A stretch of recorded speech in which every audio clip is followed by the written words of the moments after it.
Sziasztok, Fregler vagyok, és ma egy unboxingos videóval készültem nektek. Kezdeném is mondjuk az alaplappal, amiből szerintem a számok és betűk senkinek nem mondanak semmit. Annyi a lényege, hogy mindent vigyen, amit vinnie kell. Aztán van itt egy Zotac Boost GeForce GTX 550 Ti, 1 GB RAM-mal rendelkezik, ami 4100 MHz-en pörög. Aztán van benne 900 MHz-es órajel, meg Dual Link, minden HDMI, mindenféle cukiság.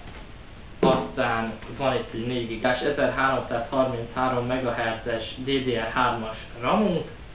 Van egy sima 550-es tápunk, valamint a kedvencem, az AMD FX 4170-es processzor, amiről annyit kell tudni, hogy 4,2 GHz-en pörög, és 4 magos. Ő lenne itt az áll.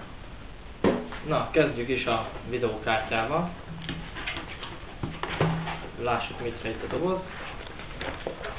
Búvisba csomagban, van egy telepítő CD-nk is, meg minden egyéb, hozzá egy kis manuál,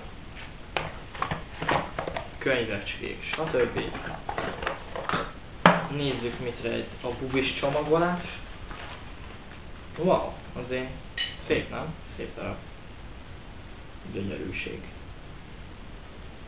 Na jó. Akkor nézzük az alaplapot.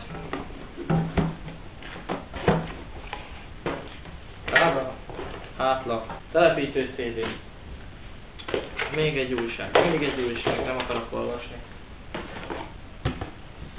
És nézzük magát az alaplapot.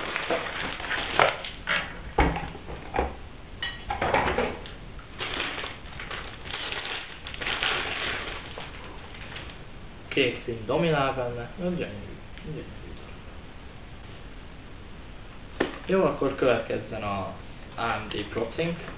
Lássuk, mit rejt a doboz. Itt van a hűtője. Szép darab. Itt van maga a processzor. Aranyos kis matricát, majd kiragadtom, ha lesz új a házam. Nézzük. Wow. Cuki mi? Na jó, hát akkor szerintem ennyi lett volna. Sziasztok!